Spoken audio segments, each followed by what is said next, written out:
పల్నాడు జిల్లా దాచపల్లి మండలం తగెడ వద్ద ఏపీ తెలంగాణ సరిహద్దులో సెల్ టాక్స్ అధికారుల బృందం తనిఖీలు నిర్వహించారు.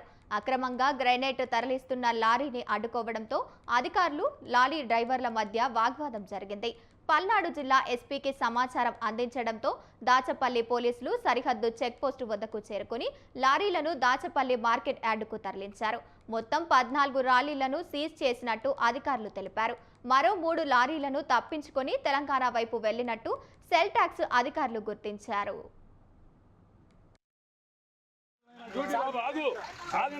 బాబు ఎల్లగొడుతున్నా డ్యూటీ ఇది ఆగు. ఎస్పీ గారు చెప్పారు ఇష్యూ అయింది బాబు. ఎస్పీ గారు చెప్పారు వద్దు బాబు ఆగు. ఎస్పీ గారు చెప్పిన తర్వాత ఏంది బాబు బాబు చెప్పారు ఎస్పీ గారు అది బాగు చెప్పారు ఆగు ఆపు బాబు.